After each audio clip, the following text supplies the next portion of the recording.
बहुत पुरानी बात है। एक जंगल में दो पक्के दोस्त रहते थे। एक था गीदड़ और दूसरा था ऊंट। गीदड़ काफी चालाक था और ऊंट सीधा सा। ये दोनों दोस्त घंटों नदी के पास बैठकर अपना सुख दुख बांटते थे।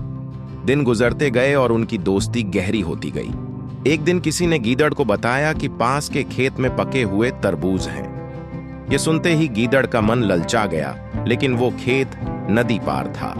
अब नदी को पार करके खेत तक पहुंचना उसके लिए मुश्किल था, इसलिए वो नदी पार करने की तरकीब सोचने लगा। सोचते सोचते वो ऊंट के पास चला गया। ऊंट ने दिन के समय गीदड़ को देखकर पूछा, मित्र, तुम यहां कैसे? हम तो शाम को नदी किनारे मिलने वाले थे। तब गीदड़ ने बड़ी ही चालाकी से कहा, देखो मित्र, पास के ही खेत में पके तरबूज हैं। मैंने सुना है तरबूज बहुत मीठे हैं। तुम उन्हें खाकर खुश हो जाओगे, इसलिए तुम्हें बताने चला आया। ऊंट को तरबूज काफी पसंद था। वो बोला, वाह, मैं अभी उस गांव में जाता हूं। मैंने बहुत समय से तरबूज नहीं खाए हैं। ऊंट जल्दी जल्दी नदी पार करके खेत जाने की तैयारी करने लगा।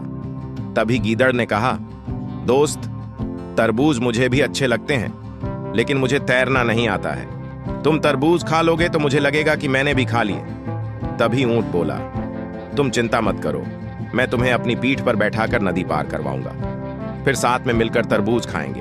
ऊंट ने जैसा कहा था वैसा ही किया। खेत में पहुंचकर गीदड़ ने मन भर कर तरबूज खाए और खुश हो गया। खुशी के मारे वो जोर जोर से आवाजें निकालने लगा। तभी ऊंट ने कहा, तुम शोर मत मचाओ, लेकिन वो माना नहीं।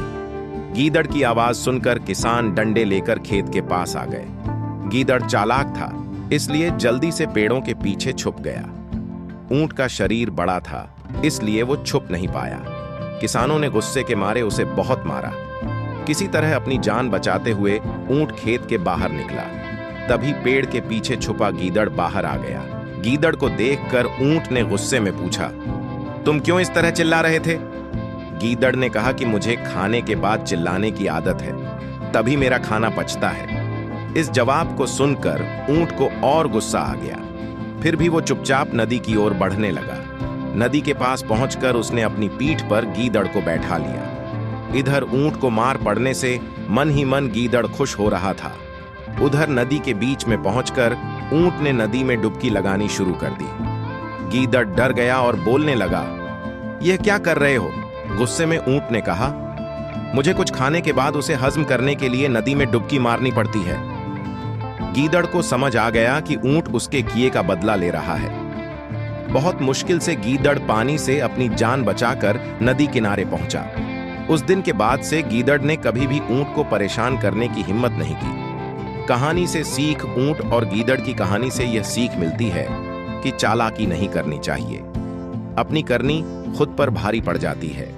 जो जैसा करता है उसे वैसा ही भरना होता है।